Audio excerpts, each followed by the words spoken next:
Bon les gars, c'est le retour des bonnes soirées au Castille. Alors du coup, on va s'équiper et on va rejoindre Théo, producteur de truites bio au Vivier Qatar. Salut Théo. Ça va? Ça va et toi? Tranquille. Bon, j'ai ramené Kanté et Mathias. Salut les gars, enchanté. On vient de découvrir les Bienvenue. Vivier Qatar. Bienvenue chez nous.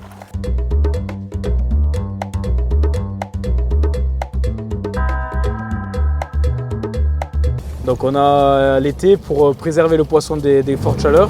On met des rallonges à nos filets en gros pour que les poissons puissent aller chercher des colonnes d'eau avec des couches différentes de température et oscillent entre l'oxygène de la surface et par contre l'eau fraîche des profondeurs qui elle est appauvrie en oxygène, mais par contre du coup ils peuvent jongler entre les deux et ça fait que nos truites à nous entre guillemets, elles peuvent vivre dans des situations un peu extrêmes comme la période estivale parce qu'elles arrivent à jouer avec ces colonnes d'eau parce qu'elles ont quand même 12 mètres pour aller s'amuser et vagabonder un peu partout. Et nous, il faut savoir qu'on a été la première, mon père à l'époque a été la première pisciculture à passer en bio. Oui. Donc ils ont contribué aussi à créer le cahier des charges bio.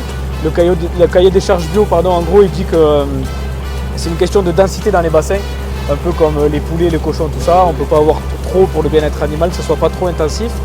Le bio en France, il veut qu'il y ait maximum 25 kg de poissons par mètre cube d'eau. Okay.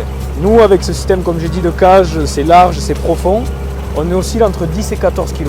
Donc nous, ça nous permet quand même d'avoir du poisson avec une qualité de chair quand même assez exceptionnelle. Voilà, du coup, on fait un tour. Ça, c'est le radeau principal.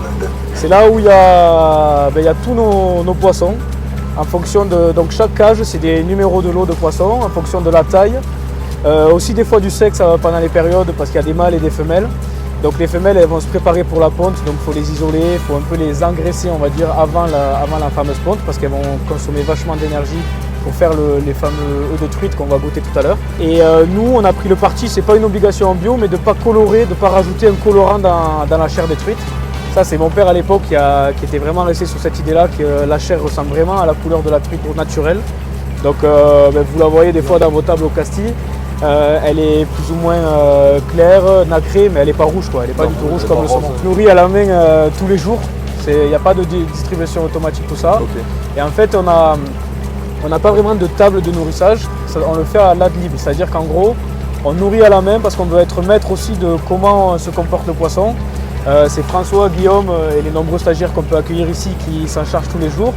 Ça fait 25 ans qu'ils sont dans le métier et l'idée c'est qu'ils savent comment se comporte le poisson, ils savent que s'ils ne mangent pas trop, mais peut-être que c'est pas un jour bon, ils sont un peu stressés, donc on va limiter la casse, on va moins nourrir.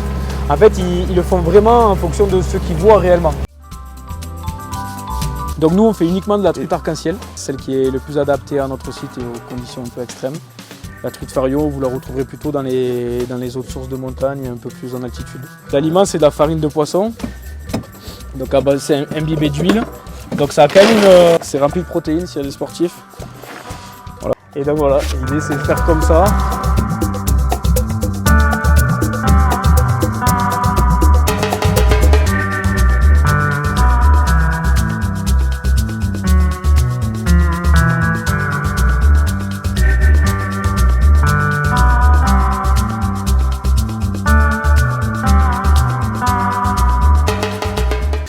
En fait, toi, tu récupères les œufs de la ponte et tu remets... Non, parce que nous, pour faire de l'éclosion, avoir une écloserie, tout ça, il faut vraiment des eaux pures et à température constante, des eaux de source, souvent en montagne. Et donc, nous, on ne peut pas dans un lac.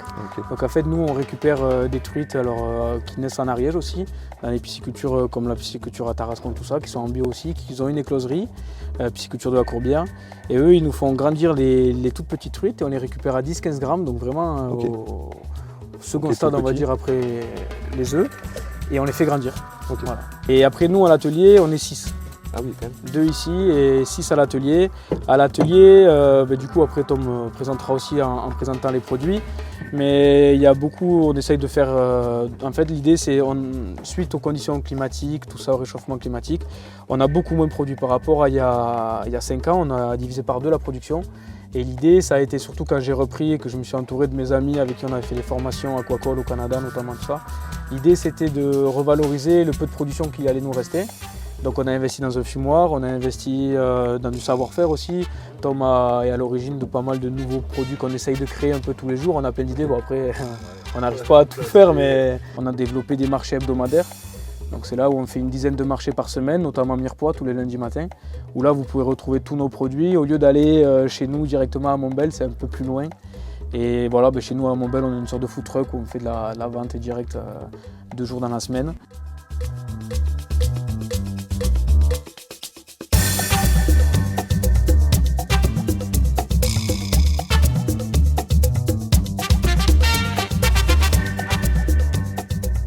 Le principe, c'est qu'on fait tout à la main là-bas, que ce soit le filetage, le désarrêtage du poisson, le gravlax, le fumé.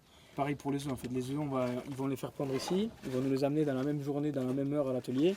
On va les rincer, on va les laver, on va les trier un par un pour qu'il n'y ait plus aucune impureté des trucs. On va les laver pendant, ça prend peut-être des heures à tous les rincer, tout ça. Après, on va les confire avec du sel pour que la méthode de conservation, et après, on va les mettre en bocaux. Mais des journées d'œufs, quand on fait 50 kg, ça peut prendre un jour et demi. Tout est modulable ici, sauf le radeau principal, tout est modulable. C'est-à-dire que, par exemple, là, le radeau où je suis, où il y a les silos d'aliments, ils vont venir l'accrocher aux 2 extrémités du bateau, ils vont le tirer, ils vont l'amener au bord. Et au bord, avec la pelle mécanique, ils vont prendre les silos, ils vont le remplir et après, ils vont le ramener. C'est pareil pour les poissons. Quand le casting m'appelle un mardi et qu'ils veulent 25 truites pour le lendemain, Bob. Non, mais en gros, c'est le même principe. Ouais, c'est ça, la pêche, comme on appelle. C'est pas à la canne et tout, on va venir chercher une cage. Okay. On va les mettre dans des petites cages qu'on voit là-bas. Là, c'est des cages ST, ça s'appelle. Un peu des cages d'expédition. C'est plus petit, c'est des filets qui font à peine 2 mètres. Ils vont sélectionner à l'épuisette les poissons en fonction du calibre, en fonction de la demande. Ils vont les mettre dans les cages, ils vont tirer avec le bateau, on va l'amener sur le bord. Et après, on va mettre une énorme épuisette au godet de l'épuisette. Et on va le charger dans le gros camion que vous voyez là-bas avec les cuves. Okay. Et après, nous, ça va arriver à l'atelier. Il y a un arrivage tous les 2-3 jours par semaine. Enfin, 2 fois par semaine plutôt. Et ça arrive vivant. Et en fait, nous, on travaille toujours avec du poisson vivant. On a des bassins de stockage. Et l'idée, c'est qu'on abat vraiment uniquement sur demande. Et ce qu'on a besoin, on ne fait jamais trop de stock. Et on garantit une fraîcheur exceptionnelle. C'est-à-dire qu'en gros, on a une commande pour le mardi. Ça va être fait le mardi matin à 7 h. On abat. Ou alors, enfin voilà, il n'y a jamais trop de délai entre la demande, l'abattage, etc. Et c'est ce qui nous permet aussi de travailler en rigor mortis. C'est-à-dire qu'en gros, la chair, le poisson, après, il va se réduire tout ça. Nous, vu que c'est ultra frais et ultra instantané, on a une qualité de chair exceptionnelle et on n'abîme pas pendant qu'on le filette à la main, tout ça. Et ça n'abîme pas, elle n'est pas poreuse, elle n'est pas truc. Et du coup, après, on la conditionne et ça part nickel. En plus, nous, on a un agrément européen. En dehors du bio, c'est un agrément qui nous permet de vendre partout en France. On a des contrôles tous les ans. On est suivi aussi par des labos de qualité qui viennent faire des prélèvements tous les mois pour qu'on soit vraiment nickel sur la qualité, sur la traçabilité aussi. Après, au niveau de l'abattage, on fait de l'électronarcose, c'est-à-dire qu'on va étourdir les truites avec de l'électricité. C'est la méthode, on va dire, la plus noble pour abattre un poisson. C'est jamais noble d'abattre quelque chose, mais oui. Voilà, on va dire que le poisson aura le moins de stress possible. Et ça va être le plus rapide pour lui aussi. On a la truite fumée, le saumon fumé, le gravlax de saumon à l'aneth et au baie rose, et gravlax de truite à l'aneth et au baie rose aussi. On a de la rillette de saumon fumé, rillette de truite au piment d'Espelette, rillette de truite fumée, et ensuite on a les œufs avec un petit fromage frais dessous. Donc 100% grenache gris.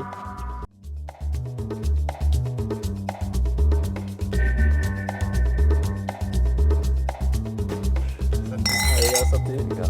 Bienvenue.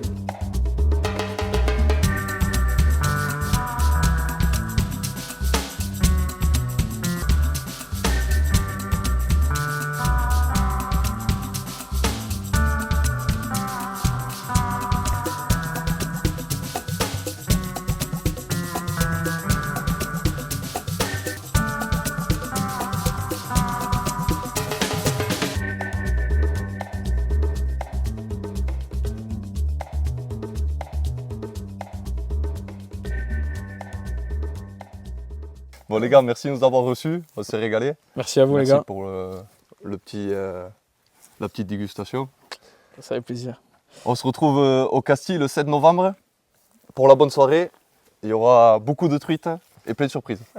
Ouais, on sera là pour apprendre un peu au chef comment cuisiner notre produit et répondre à vos questions. Ouais.